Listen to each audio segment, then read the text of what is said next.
أسألك يا من هو الله الذي نحمده ونصلي على رسوله الكريم اما بعد بسم الله الرحمن الرحيم اللهم صل على محمد وعلى آل محمد وبارك وسلم رب اشرح لي صدري ويسر لي امري واحلل عقدة من لساني يفقهوا قولي واجعل لي وزيرا من اهلي آمین یا رب العالمین۔ ناظرین کرام السلام علیکم ورحمۃ اللہ وبرکاتہ۔ تعلیمات قرآن سیریز میں آپ کو خوش آمدید کہتے ہیں۔ الحمدللہ آج انشاءاللہ ہم پارہ نمبر 28 کا مطالعہ آپ کی خدمت میں پیش کرنے کی کوشش کریں گے۔ سب سے پہلے ہمیشہ کی طرح تعارف پیش خدمت، اور پہلا نقطہ یہی ہے سورۃ المجادلہ رکوع نمبر 1 تا سورۃ التحریم رکوع نمبر 2، یہ تقریباً 9 صورتیں ہیں 28 پارے میں جن کا انشاءاللہ آج ہم مطالعہ کریں گے، اور یہ سورۃ المجادلہ آیت نمبر 1 تا سورۃ التحریم آیت نمبر 12 تک جو آیات ہیں ان پر مشتمل، اور یہ 9 صورتیں مدنی صورتیں ہیں۔ سورہ حدیث 27 پارے کی آخری صورت تھی، وہ بھی مدنی صورت، اور پورا 28 پارہ یہ 9 صورتیں ہیں، یہ تمام کی تمام مدنی صورتیں ہیں۔ بات کو آگے بڑھاتے ہیں، مقاصد مطالعہ آپ کے سامنے رکھتے ہیں ہمیشہ کی طرح۔ پارہ نمبر 28 کی آیات کے مضامین کا جائزہ یہ آپ کے سامنے رکھا جائے گا، منتخب آیات کا مطالعہ بھی آپ کے سامنے پیش کریں گے انشاءاللہ، اور زیر مطالعہ آیات میں بیان شدہ اہم اوامر و نواہی کا تذکرہ بھی آپ کی خدمت میں پیش کریں گے۔ سب سے پہلے ربط صورت آپ کے سامنے رکھیں گے کیونکہ سورۃ المجادلہ کا ہم آغاز کر رہے ہیں۔ 28 پارہ شروع ہے سورہ مجادلہ سے، لیکن اس کا آغاز کرنے سے قبل ربط صورت پیش خدمت ہے۔ سورۃ الحدید میں حقیقی ایمان اور انفاق فی سبیل اللہ کے تقاضوں کا بیان تھا، یہ پچھلی سورت جس کا ہم نے مطالعہ کیا 27 پارے کے آخر میں۔ سورۃ المجادلہ میں ایمان کے جھوٹے دعوے داروں اور انفاق فی سبیل اللہ سے جی چرانے والے منافقین کا ذکر ہے، یہ ربط صورت کے حوالے سے ایک نقطہ آپ کی خدمت میں رکھا گیا۔ اس کے بعد سورۃ المجادلہ کے مضامین کا تجزیہ آپ کے سامنے رکھتے ہیں، یعنی 28 پارہ اس کی پہلی سورت سورۃ المجادلہ، اس کی آیات کا اور مضامین کا تجزیہ۔ پہلی 6 آیات زہار کے شرعی احکامات۔ زہار کے معنی یہ ہے کہ ایک شخص اپنی بیوی کو معاذ اللہ اپنی ماں کہہ دیا کرتا تھا کہ تم تو میری ماں کی طرح ہو، اور اپنے آپ پر اس کو حرام کر لیا کرتا تھا، اس کی ممانعت کی گئی، اور اس سے متعلقہ احکامات پہلی 6 آیات میں سورہ مجادلہ میں عطا کیے گئے۔ پھر آیات 7 تا 10 منافقین کی خفیہ سرگوشیوں پر گرفت، یہ وہ آستین کے سانپ جو اندر ہی اندر رہ کر مسلمانوں کو نقصان پہنچانے کی کوشش کرتے تھے، ان کی سرگوشیوں پر گرفت کی گئی کہ یہ سرگوشیاں نافرمانی کے کاموں کے لیے ہوا کرتی تھیں۔ آیات 11 تا 23 مجلسی تہذیب کے آداب، یہ بھی بتایا گیا کہ جب اجتماعی طور پر تم بیٹھے ہوئے ہو اور جگہ کی کچھ تنگی محسوس ہو تو کشادگی پیدا کرو تاکہ اور لوگ بھی اس اجتماعی شکل کو اختیار کر سکیں، اجتماع میں شریک ہو سکیں، اور جب مجلس مکمل ہو جائے تو وہاں سے اٹھ کر گھروں کو چلے جاؤ۔ خاص طور پر نبی کریم صلی اللہ علیہ وسلم کی مجلس کا ذکر ہے کہ آپ صلی اللہ علیہ وسلم کے اوقات بہت قیمتی، ان کے خیال رکھنے کی تلقین کی گئی تھی۔ اور آیات 14 تا 22 مسلمان کے مخلص ہونے کا معیار، یہ بتایا گیا کہ سچے ایمان والے وہ شیطان کی پیروی نہیں کرتے، وہ اللہ کے دین کے دشمنوں کو دوست نہیں بناتے، بلکہ سچے ایمان والوں کی اصل دوستی وہ ان سے ہوتی ہے جو واقعتاً اللہ اور اس کے رسول صلی اللہ علیہ وسلم کی فرما برداری اختیار کرنے والے ہوں۔ ناظرین کرام، اس کے بعد سورۃ المجادلہ کی آیات کا جائزہ آپ کے سامنے رکھتے، آیت با آیت ٹاپکس انشاءاللہ آپ کے سامنے آئیں گے۔ پہلی آیت حزب اللہ کا کردار، اللہ کے نیک بندوں کا ذکر ہے، اور اس میں ایک اہم اجتماعی مسئلہ یہ بیان کیا گیا کہ کوئی شکایت ہو، کوئی مسئلہ تو صحیح پلیٹ فارم پر اس کو بیان کرنا چاہیے۔ آیات 2 تا 4 زہار کی حقیقت اور کفارہ، تمہارے کہنے سے یعنی ایک شخص اپنی بیوی کو اپنی ماں کہہ دے یا کوئی اور محرم رشتہ اس کی طرح منسوب کر دے، بہن کہہ دے، بیٹی کہہ دے، تو تمہارے کہنے سے وہ حرمت قائم نہیں ہو جاتی، زوجین کا تعلق قائم ہو سکتا ہے، اور اپنی بیوی کو تم ماں جو کہہ بیٹھتے ہو، یہ مشرکین عرب کا معاملہ تھا، اس کی نفی کی جا رہی ہے، اور اس عمل کا کفارہ یعنی غلطی ہو جائے تو کفارہ ادا کرنا ہوتا ہے، اس کفارے کو بھی بیان کیا گیا۔ آیات 5 تا 6 ظاہری حزب الشیطان کا انجام، دو ہی پارٹی ہے، حزب اللہ اللہ کی جماعت اور حزب الشیطان شیطان کی جماعت، سورہ مجادلہ میں ذکر آیا، بتایا گیا ظاہری حزب الشیطان یہ کھلے کفار کا بیان جو اللہ اور اس کے رسول علیہ السلام کی مخالفت پر اڑے ہوئے تھے۔ آیات 7 تا 8 مخفی حزب الشیطان کی گھٹیا حرکتیں، یہ منافقین ہیں، پوشیدہ حزب الشیطان آستین کے ساتھ ان کی گھٹیا حرکتوں کا تذکرہ، اور ان کی خفیہ سرگوشیاں جن کو نجوہ کہا جاتا ہے، جو کہ اجتماعیت میں غیبت ہوا کرتی ہے، اجتماعی سطح پر اس کا تذکرہ ہے۔ آیات 9 تا 10 اچھے اور برے نجوہ کا فرق، سرگوشی کرنی ہو تو دوسروں کو نیکی کی تلقین کے لیے کرو، کسی کے درمیان صلح کرانے کے لیے کرو، نہ کہ نافرمانی کے کاموں کے لیے سرگوشیاں کرو اور نجوہ کرو۔ آیت نمبر 11 حزب الشیطان کا اجتماعات میں طرز عمل، مراد یہ ہے کہ اول تو اجتماعات میں آتے نہیں، اور آتے تو بس اظہار کرنا چاہتے ہیں کہ حاضری لگ گئی، اور پیغمبر علیہ السلام سے ہاتھ بھی ملانا چاہتے تھے اور ان کے قریب بھی ہونا چاہتے تھے تاکہ لوگ گواہ ہو جائیں کہ صاحب ہم بھی اجتماع کے اندر شریک ہیں۔ بہرحال تفصیلات کا تو موقع نہیں، لیکن یہ موضوع یہاں پر آیا ہے۔ آیات 12 تا 13 منافقین کی ایک شرارت کا سد باب، پیغمبر علیہ السلام کے وقت کو ضائع کرتے تھے، ان پر صدقہ دینے کی پابندی لگا دی گئی۔ کوئی بات کرنا چاہو، تنہائی میں سرگوشی کرنا چاہو تو پہلے صدقہ پیش کرو، پھر بات کرنے کی اجازت ہوگی۔ آیات 14 تا 17 حق کے دشمنوں سے دوستی، منافقانہ طرز عمل، یہ منافقین اہل ایمان کے مقابلے میں یہود کو، کھلے کافروں کو دوست بناتے تھے، اس کا تذکرہ۔ آیات 18 تا 19 شیطان نے منافقین کو گھیر لیا ہے، مراد یہ کہ شیطان ان پر غالب آ چکا، مسلط ہو چکا، اور ان کو حق کے تقاضوں سے گویا کہ دور کرنے کی طرف راغب کر رہا ہے۔ آیات 20 تا 22 اللہ اور اس کے رسول ہی غالب ہوں گے، اور حزب اللہ کا کردار کہ ایمان والوں کی سچی دوستی ایمان والوں سے ہوتی ہے، اور چاہے قریب رشتہ دار ہی کیوں نہ ہو، اگر وہ کفر پر ہیں، دین کے دشمن ہیں، تو ان سے ان کی دوستیاں نہیں ہوتی بلکہ ایمان والوں سے ہوا کرتی ہیں۔ ناظرین کرام، اس کے بعد سورہ مجادلہ کی ایک منتخب آیت کا آپ کے سامنے مطالعہ رکھیں گے، کیونکہ سورتوں کی تعداد زیادہ ہے تو ایک یا دو آیات ہی ہر سورت سے آپ کے سامنے پیش کی جائیں گی۔ آئیے سورہ مجادلہ کی آیت نمبر 9 جس کا انتخاب کیا گیا اس کا مطالعہ کریں۔ نجوہ کی ممانعت، نجوہ سرگوشیاں کرنا، اور اجتماعیت میں یہ غیبت شمار ہوتی ہے۔ آئیے مطالعہ کریں اس آیت کا۔ یا ایھا الذین آمنوا اذا تناجیتم فلا تتناجوا بالاثم والعدوان ومعصیۃ الرسول وتناجوا بالبر والتقوى واتقوا اللہ الذی الیہ تحشرون۔ ترجمہ، اے اہل ایمان، جب تم آپس میں سرگوشیاں کرنے لگو تو گناہ و زیادتی اور رسول کی نافرمانی کی باتیں نہ کرو، بلکہ باہم تنہائی میں نیکی اور تقوی کی باتیں کرو، اور تقوی اختیار کرو اس اللہ کا جس کی طرف تم جمع کیے جاؤ گے۔ یعنی منافقین اجتماعی سے ہٹ کر بیٹھتے اور آپس میں سرگوشیاں کرتے جو کہ سازشی باتیں ہوا کرتی تھی، اس سے روکا گیا۔ اجتماعیت کو برباد نہ کرو، بلکہ تنہائی میں کرنے والے کام ہے کہ کسی کو نیکی کی ترغیب دلا دی جائے اور کسی کو خیر کی طرف رہنمائی کر دی جائے۔ اس کے بعد ناظرین کرام سورۃ الحشر کا آغاز ہوا چاہتا ہے، البتہ پہلے ربط سورت آپ کے سامنے رکھیں گے انشاءاللہ۔ سورۃ المجادلہ میں حزب الشیطان کے چھپے ہوئے افراد یعنی منافقین کا ذکر تھا، زیادہ تذکرہ ان کا تھا۔ سورۃ الحشر میں حزب الشیطان میں سے کھلے کافروں یہود کا بیان ہے، جو پکے کھلے کافر تھے یہود، ان کا تذکرہ، اور ان کے خلاف ایک اقدام ہوا بنو نذیر کے قبیلے کے خلاف، بنی نذیر بھی کہا جاتا ہے، اس کا تذکرہ سورہ حشر میں آیا ہے۔ اس کے بعد سورۃ الحشر کے مضامین کا تجزیہ آپ کے سامنے رکھتے ہیں۔ پہلی 4 آیات بنو نذیر کے انجام سے عبرت، اس قبیلے کے خلاف مسلمانوں نے اقدام کیا اور یہ جلا وطن کیے گئے، اس کا تذکرہ ہے۔ آیت نمبر 5 قانون جنگ کا قاعدہ بیان ہوا ہے، بات واضح ہوگی انشاءاللہ آگے مزید۔ آیات 6 تا 10 جنگ یا صلح کے نتیجے میں حاصل ہونے والی اراضی کا بندوبست اس مقام پر بیان ہوا۔ آیات 11 تا 17 غزوہ بنو نذیر کے موقع پر منافقین کے رویے پر تبصرہ کہ ان کی ہمدردیاں یہود کے ساتھ تھیں نہ کہ مسلمانوں کے ساتھ۔ اور آخر میں آیات 18 تا 24 انسان، قرآن اور رحمان، بڑا پیارا مقام ہے، مشہور آیات ہیں، هو اللہ الذی لا الہ الا ہو۔ اس پورے رکوع کا عنوان انسان کے بارے میں 3 آیات، قرآن کے بارے میں 1 آیت اور رحمان کے بارے میں 3 آیات کا تذکرہ اس صورت کے بالکل آخر میں۔ اس کے بعد چلتے ہیں سورۃ الحشر کے جائزے کی طرف، یعنی آیت با آیت آپ کے سامنے تجزیہ اور آیات میں جو باتیں آ رہی ہیں ان کے موضوعات۔ پہلی 2 آیات غزوہ بنو نذیر میں یہود کے عبرت ناشکست ان قبائل، یعنی یہود کے 3 قبائل تھے، اولا انہوں نے معاہدات کیے، پھر انہوں نے سازشیں کی تو ان کے خلاف اقدام ہوا اور بنو نذیر کو جلا وطن کیا گیا مدینہ طیبہ سے۔ آیات 3 تا 4 اللہ اور اس کے رسول صلی اللہ علیہ وسلم سے دشمنی کا انجام، دنیا اور آخرت میں ذلت اور رسوائی ہوگی، یہ بات بیان ہوئی۔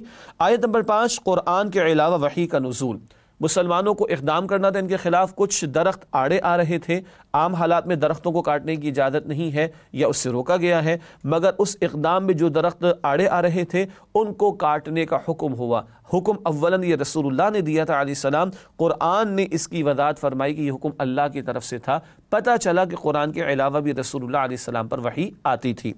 آیات 6 تا 7 مال فے کا حکم، یعنی وہ ایک تو مال غنیمت ہوتا ہے، باقاعدہ جنگ ہو تو حاصل ہونے والا مال، پھر اس کی تقسیم کا عمل سورہ انفال میں بتایا گیا۔ مال فے وہ مال ہے کہ جنگ نہ ہوئی کفار کے خلاف مسلمانوں کی اور ان کے علاقے مسلمانوں کے ہاتھ آ گئے، تو یہ جو مال اس کو مال فے کہا جاتا ہے۔ اس کے تعلق سے کچھ ہدایات سورہ حشر میں عطا ہوئی ہیں۔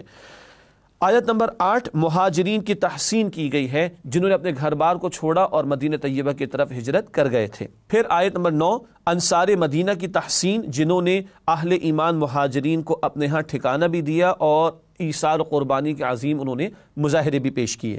آیت نمبر 10 مؤمنوں سے محبت کرنے والوں کی تحسین، وہ اہل ایمان جو اپنے بھائیوں سے محبت رکھتے ہیں اور جو ایمان کی حالت میں دنیا سے چلے گئے ان کے لیے دعاؤں کا بھی اہتمام کرتے ہیں۔ آیات 11 تا 13 منافقین کی ذلت اور رسوائی کا بیان ہے۔ آیات 14 تا 15 یہودیوں کی ذلت اور رسوائی کا تذکرہ ہے۔ آیات 16 تا 17 منافقین کا طرز عمل شیطان کی طرح ہے کہ شیطان کیا کرتا ہے، عین بندے کو جو ہے وہ گناہ پر لا کر کھڑا کر کے بھاگ جاتا ہے۔ یہ یہود بھی جو منافقین کے دوست بنے ہیں یا منافقین جنہوں نے یہود کو دوست بنا رکھا ہے، ان منافقین کا معاملہ ہے کہ یہ اللہ کے ساتھ مخلص نہیں، یہ بندوں کے ساتھ کیا مخلص ہوں گے، یہ بھی شیطان کی طرح دھوکے ہی دیتے ہیں۔ آیت نمبر 18 غور کرو آخرت کے لیے کیا تیاری کی ہے، بتایا جا رہا ہے کہ کل کی فکر کرو، اور 2 مرتبہ اس آیت میں اللہ کا تقوی اختیار کرنے کا حکم بھی دیا گیا ہے۔ اس کے بعد آیات 19 تا 20 اللہ تعالیٰ کے ذکر سے غفلت کی سزا، انسان کو اس کا اپنا آپ بھلا دیا جاتا ہے اور وہ اصل حیثیت وہ روح اس سے انسان فراموش ہو کر حیوانی سطح پر زندگی بسر کرنے پر آ جاتا ہے۔ آیت نمبر 21 عظمت و تاثیر کلامی ربانی، مشہور آیت کہ اگر اس قرآن کو کسی پہاڑ پر نازل کیا جاتا تو اللہ کی خشیت سے دب کر پھٹ کر ریزہ ریزہ ہو جاتا۔ پہاڑ تو ریزہ ریزہ ہو جاتا، ہمارے دلوں پر کتنا اثر ہوتا ہے ہمیں سوچنا چاہیے۔ اس کے بعد سورت کے آخر میں آیات 22 سے 24 عظمت و جلال ذات باری تعالی، اللہ کی ذات و صفات کا تذکرہ ہوا۔ مشہور آیات هو اللہ الذی لا الہ الا ہو، وہ اسی مقام پر آیات آئی ہیں۔ ناظرین کرام، اس کے بعد منتخب آیات کے مطالعے کے ذیل میں ایک آیت پیش خدمت ہے، سورہ حشر کی آیت نمبر 7۔ 3 ہدایات یہاں پر عطا کی گئیں، آئیے اس کا تذکرہ کریں۔ ما افاء اللہ علی رسول من اہل القرى فللہ وللرسول ولذی القربى والیتامى والمساکین وابن السبیل کی لا یکون دولة بین الاغنیاء منکم وما آتاکم الرسول فخذوه وما نہاکم عنہ فانتہوا واتقوا اللہ ان اللہ شدید العقاب۔ ترجمہ، بستیوں والوں کا جو مال اللہ تمہیں لڑے بغیر اپنے رسول کو دے وہ اللہ اور رسول کے قرابت دار اور یتیموں اور مسکینوں اور مسافروں کے لیے ہے، تاکہ دولت تم میں سے جو دولت مند ہیں انہی کے ہاتھوں میں گردش نہ کرتی رہے، سو جو تمہیں رسول اللہ صلی اللہ علیہ وسلم دیں وہ لے لو، اور جس سے منع کریں اس سے باز رہو، اور اللہ سے ڈرتے رہو، بے شک اللہ سخت عذاب دینے والا ہے۔ یہاں پر ایک ہدایت تو ہے مال فے کے بارے میں جس کا پہلے ذکر ہوا، وہ کہاں جائے گا؟ اللہ کے لیے ہے، اللہ کے رسول علیہ السلام کے لیے ہے، مراد وہ بیت المال میں جائے گا، اور رسول اللہ کے قرابت داروں کے لیے بھی ہے کیونکہ آپ نے اپنے گھر والوں کے لیے صدقے کو منع کر دیا تھا، اور پھر عام مسلمانوں کی حاجات پر بھی اس کو خرچ کیا جائے گا۔ ایک اہم اصول دیا گیا، دولت چند دولت مندوں کے درمیان گردش نہ کرتی رہے۔ اسلام کی جو تعلیمات ہے معیشت کے اعتبار سے اس کی پالیسی اسٹیٹمنٹ ہے کہ دولت چند افراد کے ہاتھوں میں مقید یا کنفائنڈ نہ ہو جائے، بلکہ ایسے احکامات زکوٰۃ، صدقات، انفاق، عشر، مال غنیمت، وراثت، مال فے وغیرہ عطا کیے گئے کہ دولت گردش کرتی رہے، اور سود پر پابندی، جوئے پر پابندی کی جس کے نتیجے میں عظیم اکثریت کی دولت چند ہاتھوں میں سمٹ کر رہ جاتی ہے، اس کو پالیسی اسٹیٹمنٹ کہا جائے گا قرآن کا معیشت کے تعلق سے۔ ایک اور اہم ہدایت، رسول جو دے مراد جو حکم دے اسے لو اور مانو اور عمل کرو، اور رسول جس بات سے روک دے اس سے رک جاؤ اور باز آ جاؤ۔ اطاعت رسول پر زور دیا گیا اور بتایا گیا کہ اللہ سے ڈرو، اللہ تعالیٰ شدید سخت سزا دینے والا بھی ہے، یعنی اگر اللہ کی اطاعت نہ ہوئی، اس کا تقوی اختیار نہیں کرتے، پیغمبر کی اطاعت سے روگردانی کرتے ہو تو اللہ کی پکڑ کا ڈراوا اس مقام پر دیا گیا ہے۔ ناظرین کرام، اس کے بعد سورۃ الممتحنہ کا آغاز ہوا چاہتا ہے، البتہ ہمیشہ کی طرح پہلے ربط سورت آپ کے سامنے رکھنا چاہیں گے۔ ربط سورت کے حوالے سے پہلی بات، سورۃ الحشر میں دین کے دشمن یہود میں سے بنو نذیر کے خلاف اقدام کا ذکر تھا، جنہیں جلا وطن کیا گیا اور مدینہ سے نکال دیا گیا۔ سورۃ الممتحنہ میں دین کے دشمن مشرکین مکہ کے خلاف اقدام کا بیان ہے اور فتح مکہ کی طرف اشارہ جو کہ 8 ہجری میں پیش آئی تھی۔ اس کے بعد سورۃ الممتحنہ کے مضامین کا تجزیہ ایک اوور ویو کے طور پر آپ کے سامنے رکھتے ہیں۔ آیات 1 تا 9 اور آیت نمبر 13، اہل ایمان کے کفار کے ساتھ محبت اور دوستی کی مذمت، یعنی ایمان والوں کی دوستی، دلی دوستی ایمان والوں سے ہوگی، اور ان کے لیے ممانعت ہے کہ وہ کفار سے دلی دوستیاں اختیار کریں۔ آیات 10 تا 11، اہم اور پیچیدہ معاشرتی مسئلے کا فیصلہ، اس کا ذکر تھوڑا سا بعد میں کر دیں گے، تھوڑا پیچیدہ مسئلہ ہے جس کی تفصیل کا زیادہ موقع نہیں۔ اس کے بعد آخر میں آیت نمبر 12 خواتین کی بیعت کا تذکرہ ہوا ہے۔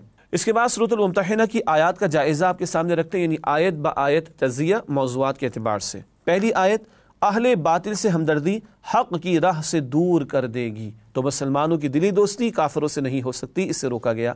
آیات 2 تا 3، کافر مسلمانوں سے نفرت کرتے ہیں، تبھی تو مکے والوں نے مسلمانوں کو ہجرت پر مجبور کر دیا تھا۔ آیات 4 تا 6، اہل باطل سے بغض و عداوت، شیوہ ابراہیمی علیہ السلام، ابراہیم علیہ السلام کی استقامت کا تذکرہ کیا اور کس طرح انہوں نے توحید کا نعرہ بلند کیا اور شرک کی نفی کی، اس کا تذکرہ ہوا ہے۔ آیت نمبر 7، اہل مکہ کے حوالے سے بشارت، مسلمانوں کو جو مدینہ طیبہ میں بشارت دی گئی، اللہ چاہے تو ان کو بھی ایمان کی توفیق دے کر تمہارے ساتھ ملا دے، اور بالفعل ایسا ہوا بھی۔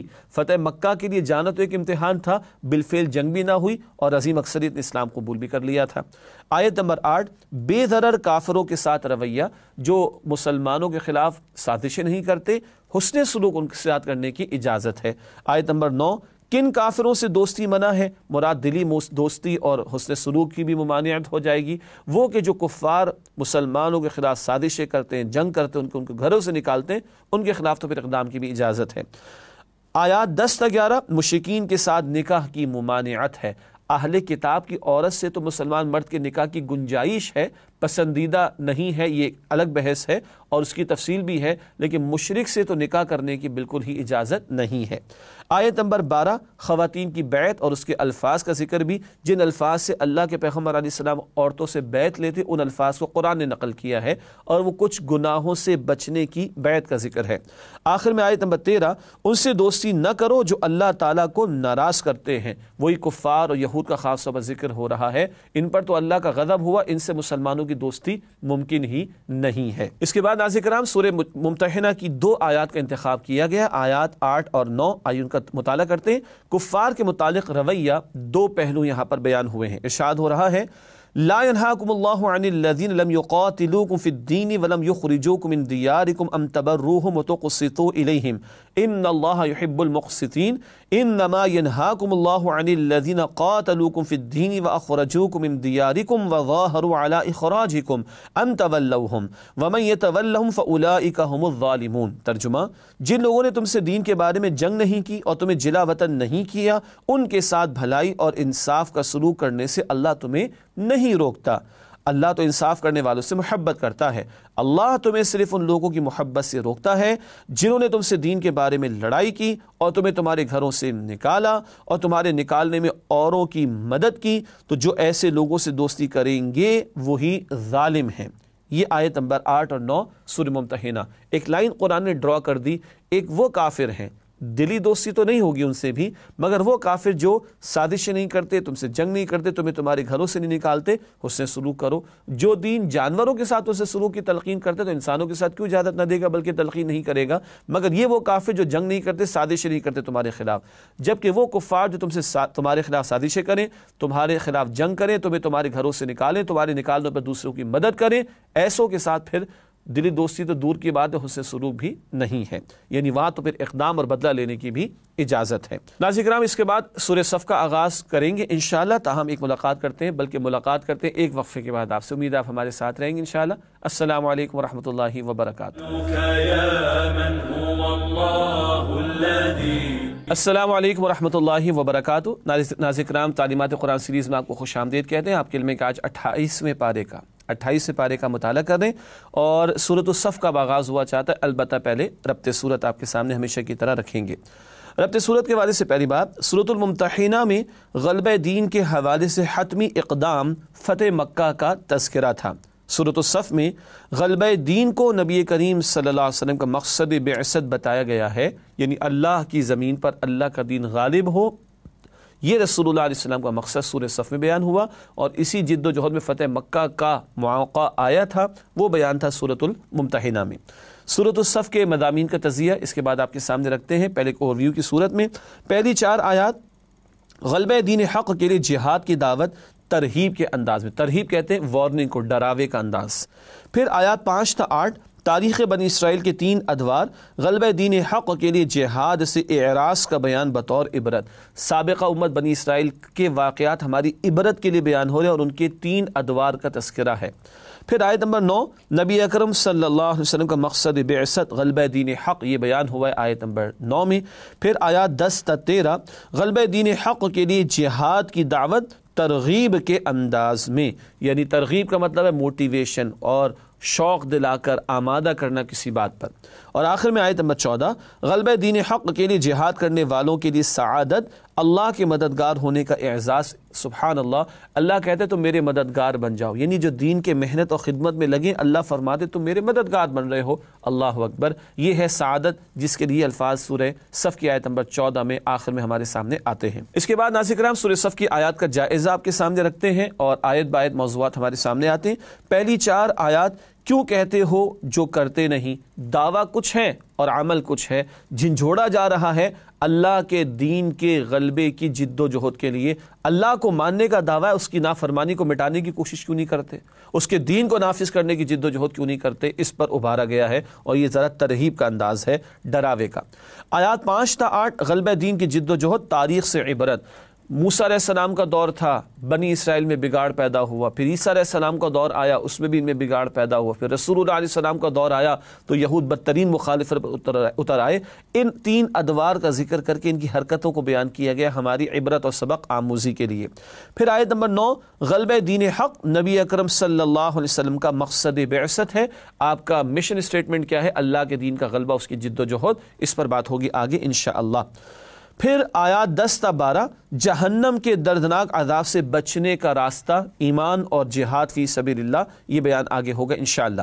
پھر آیات 13 تا 14 غلبہ دین کی بشارت اور اس کے لیے جد و جہد کرنے والوں کا اعزاز، اللہ کی مدد بھی آئے گی، دین بھی غالب ہوگا اور اللہ اپنے ان بندوں کو جو دین کی نصرت میں کھپائے اپنے آپ کو، اب اللہ اپنا مددگار انہیں قرار دیتا ہے۔ سبحان اللہ۔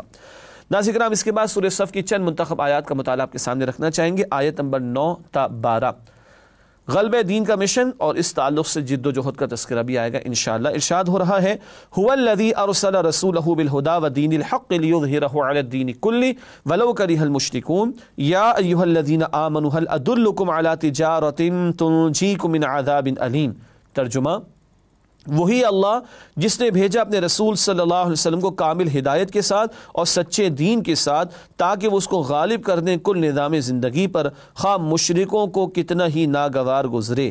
اے لوگو جو ایمان لائے ہو، کیا میں تمہیں ایسی تجارت بتاؤں جو تمہیں بچا لے دردناک عذاب سے۔ 2 باتیں ہیں، اللہ کے رسول علیہ السلام کو کیوں بھیجا گیا، قرآن کیوں عطا کیا گیا، دین حق مکمل نظام زندگی کمپلیٹ کوڈ آف لائف کیوں عطا کیا گیا، تاکہ آپ اس نظام حق کو کل نظام زندگی پر غالب فرمائیں اور اس کی جد و جہد کر کے دکھائیں، اور بالفعل 23 برس کی محنت آپ نے کر کے دکھائی، تب اللہ کا دین غالب اور قائم ہوا۔ اس کے بعد سورۃ الجمعہ کے مضامین کا تجزیہ، پہلی 4 آیات اجتماع جمعہ کی حکمت، قرآن کا پڑھنا پڑھانا اور اس کی اہمیت۔ اللہ کے پیغمبر علیہ السلام کی بھی بنیادی ذمہ داری کیا تھی، قرآن کی تلاوت کرنا، قرآن کے ذریعے تزکیہ کرنا، قرآن کے احکام کی تعلیم دینا، قرآن کی حکمت کی باتوں کو واضح کرنا، اور اللہ کے پیغمبر علیہ السلام کا جمعہ کا خطبہ بھی قرآن کے بیان پر مشتمل ہوتا تھا۔ تو پہلی 4 آیات میں اس بات کی طرف اشارہ کہ قرآن سے مضبوطی ہو، اور یہ جمعے کے اجتماع کا ایک اہم مقصد بھی ہے، قرآن کے ذریعے یاد دہانی۔ پھر آیات 5 تا 8 تورات سے متعلق ذمہ داریوں سے یہود کا اعراض اور اس کی وجہ دنیا کی محبت میں ڈوب جانا اور اس طرح کی حرکتوں میں پڑھ کر دین سے فراموشی کی روش اختیار کرنا، یہود کی یہ حرکتیں بھی بیان ہوئیں۔ آیات 9 تا 11 پھر آیات 9 تا 11 احکامات و آداب جمعہ، اذان کی آواز آ گئی اور پہلی اذان تاکہ آدمی اہتمام سے جلد جمعے کی نماز کے لیے پہنچے، اس ادب کا بیان بھی ہے، کچھ احکامات بھی اس مقام پر عطا کیے گئے۔ اس کے بعد سورۃ الجمعہ کی آیات کا جائزہ آپ کے سامنے رکھتے ہیں، آیت با آیت کیا موضوعات ہمارے سامنے آتے ہیں اس کا تذکرہ۔ پہلی 4 آیات غلبہ دین کی جد و جہد کے لیے افرادی قوت کی تیاری بذریعہ قرآن، صحابہ کے دلوں میں قرآن اتارا اللہ کے پیغمبر علیہ السلام نے، اور اس ایمان کے نتیجے میں وہ شخصیات پیدا ہوئی ہیں اور وہ کردار بنے ہیں، وہ جماعت بنی ہے جو پھر باطل سے ٹکراتی ہے تو اللہ کا دین غالب ہوتا ہے۔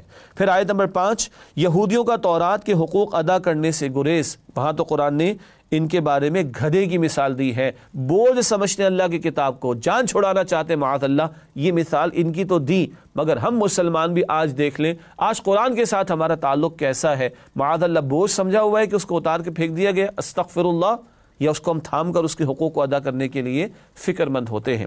پھر آیات 6 تا 8، بگڑی ہوئی امت کی خوش کن خواہشات۔ یہود کا معاملہ کیا، کتاب کو تو پس سے پش ڈال دیا، مگر اپنے آپ کو اللہ کے چہیتے سمجھتے تھے، ہم تو بخشے بخشائے ہیں۔ اللہ فرماتے ہیں اگر یہی چہیتا پن تمہارے دل و دماغ میں بیٹھ گیا تو موت کی تمنا کرو۔ اللہ سے محبت ہے تو اللہ سے ملاقات میں تو موت رکاوٹ ہے، مگر قرآن کہتا ہے موت کی تمنا کرنے کو تیار نہیں۔ ہم بھی سوچیں، ہم بھی کہتے ہیں خار ہے، بدکار ہے، ڈوبے ہوئے ذلت میں ہیں، کچھ بھی ہے اے مولا تیرے محبوب کی امت میں ہیں، ہم تو بخشے بخشائے ہیں، تو ہم بھی مرنے کو تیار ہیں کہ نہیں؟ ابھی موت آ جائے جانے کو تیار ہیں کہ نہیں؟ یہ بہت بڑا سوالیہ نشان ہے، اور اکثر و بیشتر گردنیں اور نگاہیں دونوں جھکی ہوتی ہیں اس سوال کے پوچھے جانے کے بعد۔ آیات 9 تا 10، جمعے کی پہلی اذان کے بعد کاروبار کرنے کی ممانعت۔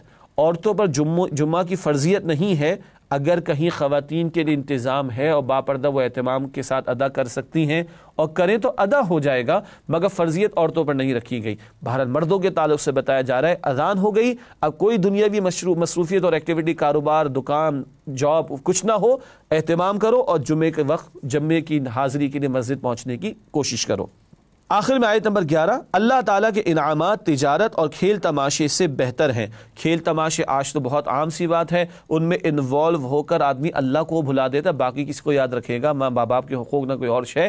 ان کھیل تماشوں کے حوالے سے چوکنا رہنے کی تلقین کی گئی۔ ناظرین کرام، اس کے بعد سورہ جمعہ کی 2 منتخب آیات کا مطالعہ آپ کے سامنے رکھیں گے۔ پہلے آیت نمبر 2، نبی کریم صلی اللہ علیہ وسلم کا بنیادی طریقہ کار ارشاد ہوا آیت نمبر 2 میں، هو الذی بعث فی الامیین رسولا منہم یتلو علیہم آیاتہ ویزکیہم وَيُعَلِّمُهُمُ الْكِتَابَ وَالْحِكْمَةَ وَإِن كَانُوا مِن قَبْلُ لَفِي ضَلَالٍ مُبِينٍ۔ ترجمہ، وہی اللہ جس نے بھیجا ان پڑھ لوگوں میں ایک رسول صلی اللہ علیہ وسلم، انہی میں سے جو تلاوت کرتے ہیں ان پر اللہ کی آیات اور تزکیہ کرتے ہیں ان کا اور سکھاتے ہیں انہیں احکامات اور حکمت، اور بے شک اس سے پہلے وہ لوگ یقیناً کھلی گمراہی میں تھے۔ قرآن کے آنے سے پہلے گمراہی میں، قرآن آیا تو اب گمراہی دور ہو رہی ہے رسول اللہ کے ذریعے صلی اللہ علیہ وسلم۔ آپ قرآن کی آیات کی تلاوت سناتے، جن کے دلوں میں نرمی پیدا ہوتی ہے، جو قبول کرتے ان کا تزکیہ فرماتے ہیں، ان کو احکام کی تعلیم دے رہے ہیں، ان کو حکمت کی باتیں سکھا رہے ہیں، اور یہ سارا کام قرآن کے ذریعے سے کیا اللہ کے پیغمبر صلی اللہ علیہ وسلم نے۔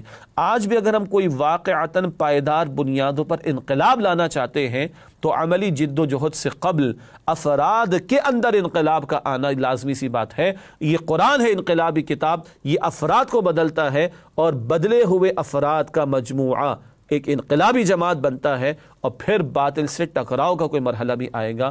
اس قرآن سے یہ کام کہ اس کے ذریعے افراد کے ذہنوں کو بدلا جائے، دل و دماغ کو بدلا جائے، ان کی اندر ایمان کی آبیاری کی جائے، اور قرآن کا انسان مطلوب اس کو پروان چڑھانے کی کوشش کی جائے، یہ اولین طریقہ کار اس قرآن کے ذریعے اللہ کے نبی علیہ السلام نے اختیار کیا، اور صحابہ کی جماعت تیار ہوئی۔ آج بھی ہمیں اسی طرح توجہ کرنے کی ضرورت ہے۔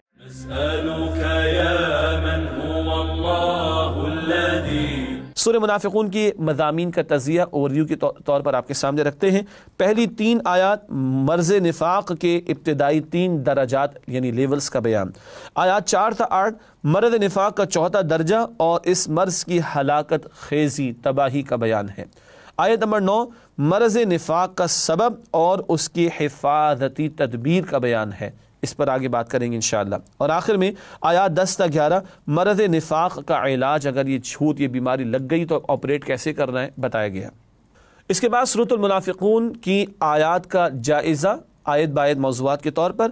پہلی 5 آیات مرض نفاق کی حقیقت اور مدارج کا بیان، 4 درجے بیان ہوئے، جھوٹ بولنا، پھر بہانے بنانے کے لیے جھوٹ بولنے کے بعد ان میں وزن پیدا کرنے کے لیے جھوٹی قسمیں کھانا، اور آگے بڑھنے والوں کو روکنے کی کوشش کرنا، اور امیر جماعت اس وقت تو رسول اللہ تعالی السلام ان سے ہی بغض اور عداوت پیدا ہو گیا تھا منافقین کو۔ یہ 4 درجات یا لیولز ہیں جو بیان ہوئے ہیں نفاق کی علامات کے طور پر۔ پھر آیت نمبر 6 مرض نفاق کی ہلاکت خیزی کا بیان کہ رسول اللہ علیہ السلام اب ان کے لیے استغفار بھی کریں گے تو اللہ ان منافقین کو نہیں بخشے گا۔ کس قدر جو ہے وہ ذلت ہے کہ رسول اللہ کی دعا سے محرومی ہے صلی اللہ علیہ وسلم۔ اگلی آیات 7 تا 8 مرض نفاق کی شدت اور ان منافقین کے خبث باطن کا بیان کہ انہوں نے بد کلامی کی حتیٰ کہ رسول اللہ کے بارے میں صلی اللہ علیہ وسلم معاذ اللہ۔ آیت نمبر 9 منافقت کا سبب اور حفاظتی تدبیر بتایا گیا، مال اور اولاد کی محبت میں ڈوب نہ جانا ورنہ تم اللہ کے دین کے تقاضوں سے فرار اختیار کر بیٹھو گے، چوکن نہ رہو۔ آیات 10 تا 11 منافقت کا علاج انفاق، ذکر الہی کا تذکرہ بھی ہوا ہے آیت نمبر 9 میں، اور اگر یہ بیماری چھوت لگ جائے تو اب اس کا آپریشن کرنا پڑے گا، اس کے لیے انفاق کرنے اور اللہ کی راہ میں مال خرچ کرنے کی تلقین کی گئی۔ اس کے بعد منتخب آیات کا مطالعہ سورہ منافقون میں سے آیات 9 تا 11 یہ دوسرے رکوع میں 3 آیات ہیں، ان کا مطالعہ کرتے ہیں۔ نفاق کا علاج اس کا تذکرہ ہے، ارشاد ہو رہا ہے یا ایھا الذین آمنوا لا تلہکم اموالکم ولا اولادکم عن ذکر اللہ ومن یفعل ذلک فاولئک هم الخاسرون وانفقوا مما رزقناکم من قبل ان یأتی احدکم الموت فیقول رب لولا اخرتنی الی اجل قریب فاصدق واکن من الصالحین ولن یؤخر اللہ نفسا اذا جاء اجلها واللہ خبیر بما تعملون۔ ترجمہ، اے لوگو جو ایمان لائے ہو، غافل نہ کر دے تمہیں تمہارا مال اور اولاد اللہ کی یاد سے، اور جو ایسا کریں گے تو وہی لوگ خسارہ اٹھانے والے ہیں۔ اور خرچ کرو اس رزق میں سے جو ہم نے تمہیں دیا ہے، اس سے پہلے کہ تم میں سے کسی کی موت آ جائے تو وہ کہنے لگے کہ اے میرے پروردگار، تو نے مجھے تھوڑی سی مہلت اور کیوں نہ دی تاکہ میں صدقہ کر لیتا اور ہو جاتا نیک لوگوں میں سے۔ اور اللہ ہرگز مہلت نہیں دیتا اس کو جس کی موت آ جاتی ہے، اور جو کچھ تم کرتے ہو اللہ اس سے باخبر ہے۔ مال اور اولاد کی محبت میں آ کر غافل نہ ہو جانا، یہ دنیا کی محبت ہی غافل کرتی ہے اور بندہ دین سے بھاگتا ہے، اور ذکر الہی کے ساتھ جڑے رہنا تو غفلت سے بچے رہو گے۔ اور اگر یہ بیماری چھوت لگ گئی تو اللہ کی راہ میں مال خرچ کرو، یہ مال کے خرچ کرنے سے دنیا کی محبت نکلے گی تو پھر دین کا درد پیدا ہوگا، دین کے تقاضوں میں آگے بڑھ سکو گے۔ قرآن کی روشنی میں منافق وہ بھی ہے یا وہ ہے کہ جو اللہ کے دین کو مانتا ہے مگر جب دین کے تقاضے آتے تو بھاگتا ہے، جان و مال کھپانا، وقت دینا دین کی سربلندی کے لیے۔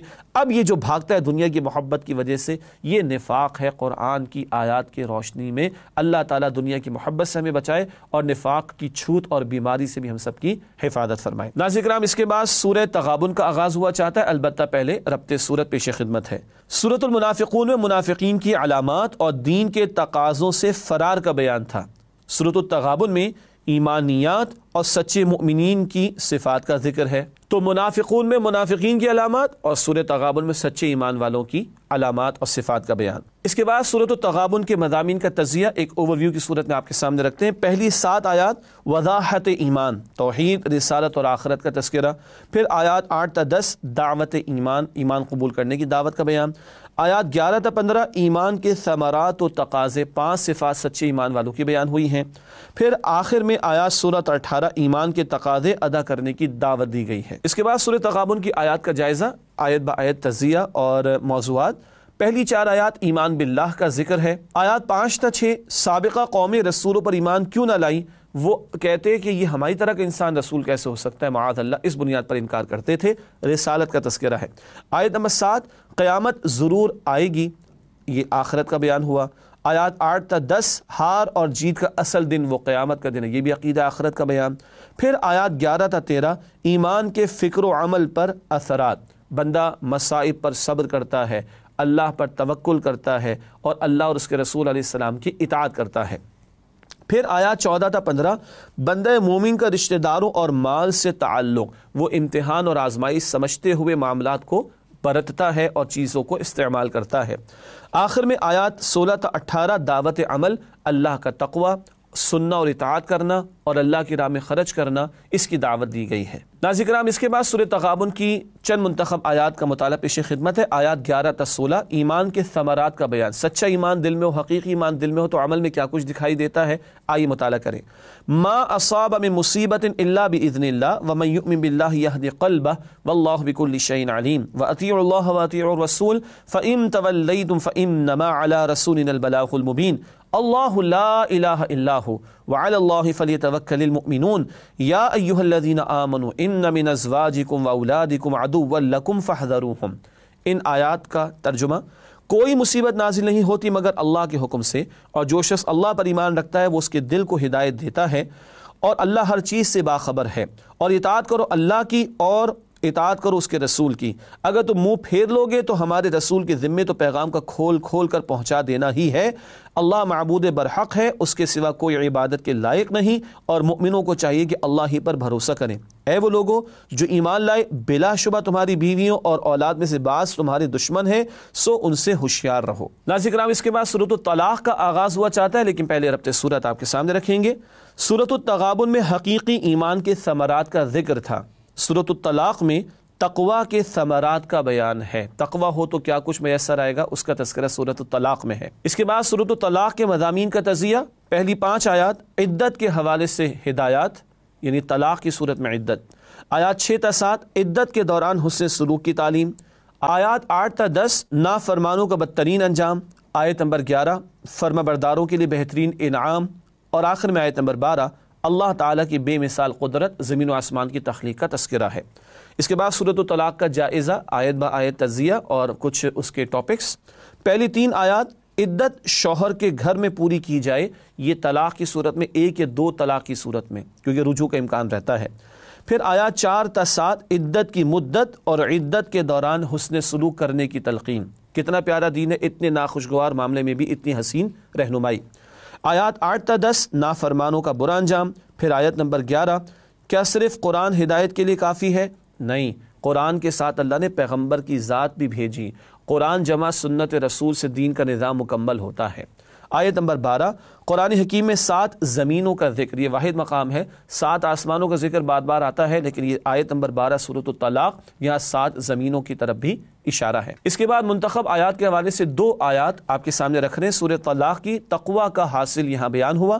وَمَن يَتَّقِ اللَّهَ يَجْعَل لَّهُ مَخْرَجًا وَيَرْزُقْهُ مِنْ حَيْثُ لَا يَحْتَسِبُ وَمَن يَتَوَكَّلْ عَلَى اللَّهِ فَهُوَ حَسْبُهُ۔ ترجمہ: اور جو بچے گا اللہ کی نافرمانی سے، وہ بنا دے گا اس کے لیے مشکل سے نکلنے کا راستہ، اور وہ رزق دے گا اسے وہاں سے جہاں سے وہ گمان بھی نہیں کرتا، اور جو بھروسہ کرے گا اللہ پر تو وہ کافی ہے اس کے لیے۔ یہ تقوی کی برکت ہے۔ تقوی کے معنی خوف خدا بھی، تقوی کے معنی گناہوں سے بچنا بھی۔ یہ قرآنی وظیفہ میں آپ کے سامنے پیش کر رہا ہوں۔ جو تقوی اختیار کرے اللہ مشکلات سے نکال دے گا، وہاں سے رزق دے گا جہاں اس کا گمان بھی نہیں ہوگا۔ اللہ اپنے متقی بندوں میں ہمیں شامل فرمائے۔ اس کے بعد سورۃ التحریم کے مضامین کا تجزیہ۔ پہلی 5 آیات شوہر اور بیوی کے لیے ہدایات۔ آیات 6 تا 9 سربراہ خاندان کی ذمہ داری، شوہر اور باپ کی حیثیت میں۔ آیات 10 تا 12 بیوی کا علیحدہ تشخص، وہ کل اللہ کے ہاں خود اپنے حوالے سے جواب دہ ہے۔ اس کے بعد سورۃ التحریم کی آیات کا جائزہ، یعنی آیت با آیت موضوعات کے بیان کے ساتھ۔ پہلی 2 آیات شوہر کے لیے ہدایت کہ ایسی محبت میں مبتلا نہ ہو جانا بیوی کی کہ کہیں اللہ کی نافرمانی کر بیٹھو۔ آیات 3 تا 4 بیوی کے لیے ہدایت کہ وہ اپنے شوہر کے ساتھ موافقت کا معاملہ کرے، البتہ ایسا معاملہ نہ ہو کہ موافقت میں کچھ اتنا آگے کا معاملہ ہو جائے کہ کہیں اللہ کے احکامات پامال ہونا شروع ہو جائیں۔ آیت نمبر 5 ازواج مطہرات کی تحسین۔ ہدایات تو امت کے لیے ہیں، مگر ایک واقعے کے تناظر میں رسول اللہ علیہ السلام کا تذکرہ کر کے اس ذیل میں امت کی ماؤں کی بڑی پیاری صفات کا تذکرہ ہے۔ آیات 6 تا 7 بچاؤ اپنے آپ کو اور گھر والوں کو آگ سے، یہ اہم ترین ذمہ داری تمام ہی گھر والوں کی، خصوصاً سربراہ خاندان کی۔ آیت نمبر 8 اللہ تعالیٰ کی بارگاہ میں توبہ کرو، سچی توبہ۔ آیت نمبر 9 منافقین اور کفار کے خلاف جہاد کا حکم، اور آخر میں آیات 10 تا 12 خواتین کا علیحدہ تشخص، کچھ خواتین کے واقعات ذکر کر کے اس طرف رہنمائی دی گئی کہ دنیا میں تو بیوی کو شوہر کے تابع رکھا انتظامی معاملات چلانے کے لیے، مگر اللہ کے حضور پیش تو ہر ایک نے ہونا ہے، تو ہر ایک نے اپنی تیاری خود کرنی ہے، ہر ایک نے اپنا جواب خود دینا ہے۔ اس کے بعد منتخب آیات میں سے ایک آیت سورہ تحریم کی آیت نمبر 6 وہ آپ کے سامنے پیش خدمت ہے۔ آگ سے بچو اور بچاؤ، ارشاد ہوا یا ایھا الذین آمنوا قوا انفسکم واہلیکم نارا وقودھا الناس والحجارہ علیہا ملائکۃ غلاظ شداد لا یعصون اللہ ما امرہم ویفعلون ما یؤمرون۔ ترجمہ، اے مؤمنو بچاؤ اپنے آپ کو اور اپنے اہل و عیال کو آتش جہنم سے جس کا ایندھن آدمی اور پتھر ہیں، جس پر تند خو اور سخت مزاج فرشتے مقرر ہیں۔ اللہ ان کو جو حکم دیتا ہے اس کی نافرمانی نہیں کرتے، اور کرتے وہی ہیں جس کا انہیں حکم دیا جاتا ہے۔ سب سے بڑی اہم ترین ذمہ داری اپنے آپ کو اور اپنے گھر والوں کو جہنم سے بچانا، ان کو دین کی طرف، اپنے آپ کو گھر والوں کو دین کی طرف لانا، دینی تعلیم و تربیت کا اہتمام کرنا، جہاں ان کے جسم کی ضروریات کو پورا کرنے کی کوشش ہو رہی ہے کر لیں، حلال طریقے پر کرنا بھی ہے، اس سے بڑھ کر ان کی روح کی ضروریات اور آخرت کی ضروریات کو پوری کرنے کی کوشش کرنا۔ اور جہنم کا عذاب بڑا شدید ہے، اللہ ہم سب کی حفاظت فرمائے اور گھر والوں کو اور اپنے آپ کو ہمیں جہنم سے بچنے اور بچانے کی توفیق عطا فرمائے۔ ناظرین کرام، ہمیشہ کی طرح پروگرام کے آخر میں فرمان نبوی صلی اللہ علیہ وآلہ وسلم پیش خدمت ہے۔ جس شخص نے اللہ کی کتاب قرآن مجید کا ایک حرف پڑھا اس کے لیے ایک نیکی ہے، اور ایک نیکی 10 نیکیوں کے برابر ہے۔ میں یہ نہیں کہتا کہ الف لام میم ایک حرف ہے، بلکہ الف ایک حرف ہے، لام ایک حرف ہے اور میم ایک حرف ہے۔ جامع ترمذی کی یہ روایت ہے۔ اللہ ہمیں قرآن حکیم کی تلاوت کی اور اس کے تقاضوں پر عمل کی توفیق عطا فرمائے، آمین یا رب العالمین۔ وآخر دعوانا الحمد للہ رب العالمین، والسلام علیکم ورحمۃ اللہ وبرکاتہ۔ نسألك